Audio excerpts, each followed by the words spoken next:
You're with Julian on the Brown Note and a Perfect 10 album review and a regular series on this show. I did a number last year, Love's Forever Changes, Bowie's Heroes, Clips, Hell Has No Fury. But I haven't done one for a while, and I'm going to do Sufjan Stevens' Come On Feel It, Illinois. Now, it goes under various titles, including a lot of people annoyingly calling it Illinois, which misses the greatest album title this century. Call it Come On Feel It, Illinois. It's a fantastic title. I'm doing it because in my end of year polls last year, Sufjan Stevens hit another of his probably three pinnacles with the album Javelin. I had that at number 2 in my albums of the year, and also I had Will Anybody Ever Love Me as my second track of the year. And a few years before that, Carrie and Lowell was my second best album of the year, and I should have known better, it was my number 1 track of the year. So celebrating her return to his highest form, he's sort of like a Pokemon, I'm going to do a review of the album that put him on the map. The singer-songwriter from Detroit, Michigan, is already heralded as one of the century's greatest musical talents. I think the album from 2005, which was the first time I'd even heard of him, even though it is his 5th album, is one of the most ambitious album-length projects this century. Alongside its probable only peer in a certain way is NFR by Lana Del Rey. It's a gargantuanly, ridiculously ambitious album, very long, and the conceit at the time which made his name, I mean, it's his 5th album, and Michigan, which was his 3rd album, Seven Swans, were both well-received albums. But I think the lid got blown off with Come On Feel It, Illinois, and everyone went nuts. And I certainly did at the time. The conceit at the time was that he was going to make an album about every state in America. It was one of the funniest conceits from an artist at the time. And we still want him to. Just one more, at least. Like, I think he should do one per decade. So we got Michigan, and then we got the Illinois album. He later admitted it was all a joke. It's an album that is it's an album that is like a musical, and I believe they staged it. It feels like watching a musical, the way that the songs enter and leave, and they're split broadly along. The backbone of the album is these very maximalist 6-minute long pop operas, and there are probably 5 or 6 on the album. Which are, some of the album's more monumental tunes.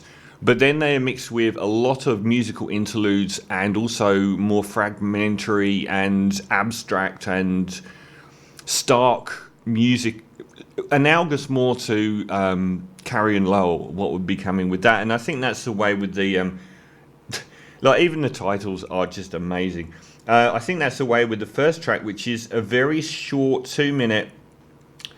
concerning the UFO sighting near Highland, Illinois, has this amazing darting piano figure and the most eerily beautiful vocal melody from Sufjan Stevens. And the way the flute is fluttering around in it reminds me of Van Morrison's Astral Weeks, particularly Beside You. I think that track is such a gorgeous track, an unusual way to enter such a maximalist project with one of its style, and to follow that with a very sparse instrumental, to give you an indication of how amusing this album often is, and how clever and how often fun it is.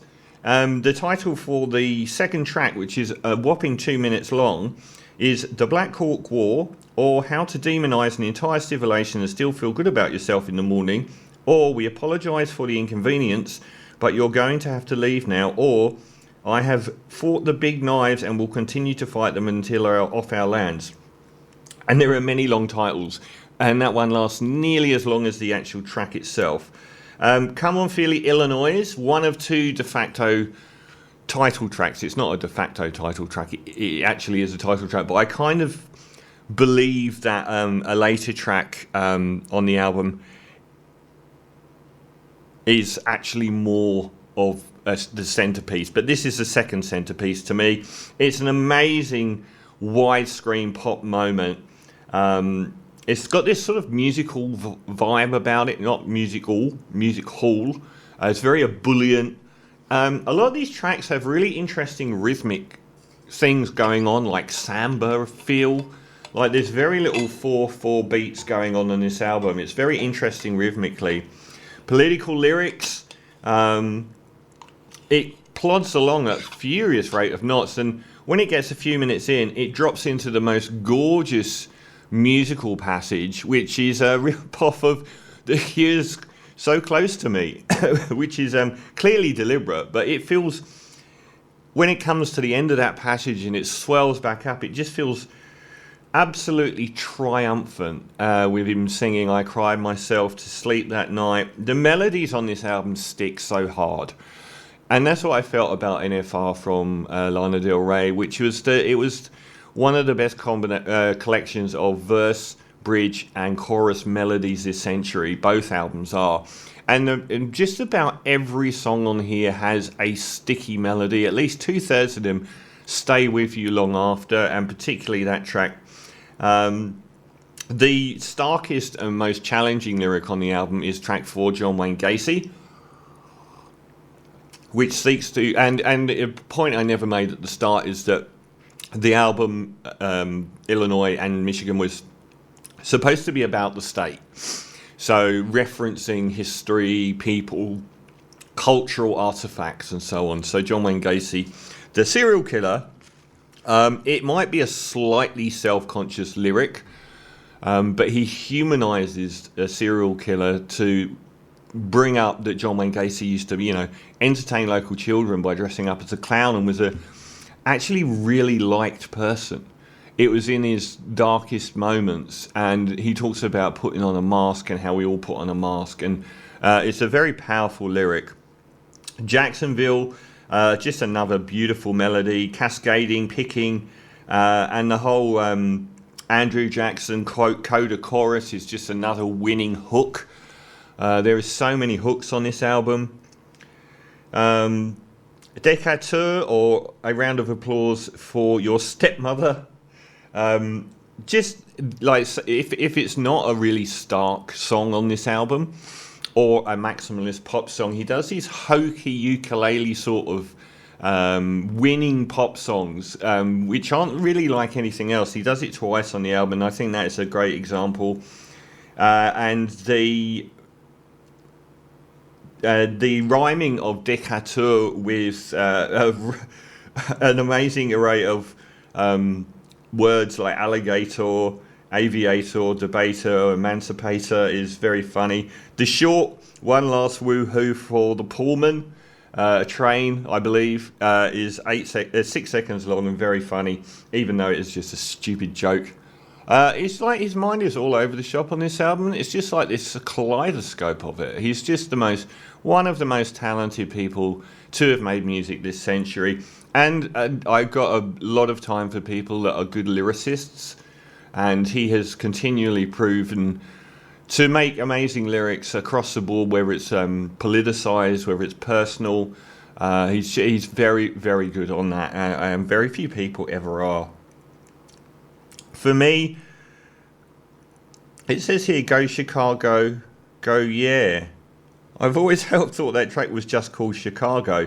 To me, it's the centerpiece of the whole album. Much like the Illinois track earlier, those are the two rivals for the most outstanding 6-minute pop moment on the album, with the kitchen sink and every other, like with full-blown string arrangements and choirs. A lot of the elements that have cropped up in Sufjan Stevens' music over the years, he's reused. And one of my favourite, even up until Will Anybody Ever Love Me, is a very amateurish, almost child-sounding choir, which he often drops to just amazing effects. In that song, it's pretty devastating, but he uses it a lot on his big widescreen pop moments as well. And on Go Chicago, Go Yeah is arguably the finest track on a masterpiece of an album.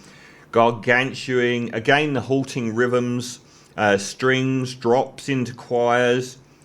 I made a lot of mistakes being its central hook. It's gorgeous, and it's for an artist known for including his Christianity in his music. It's probably the most Christian song on the album as well. Very celebratory, sublime coda. The trumpet repeating the vocal melody is just gorgeous. Our masterpiece. And Kazimierz Polski Day, another one like Decatur, which has got this real sort of swampy homespun vibe to it. It's another fantastic track. The interlude to the Workers of Rock River Valley is a really potent jazz interlude. The stomping guitar riff on The Man of Metropolis Steals Our Hearts is the biggest guitar moment on the album. And he does these whomping bits and then drops to verses that are always quite sparse when they first arrive, which he does over and over on the album. I can't go through every track because this is 23 tracks.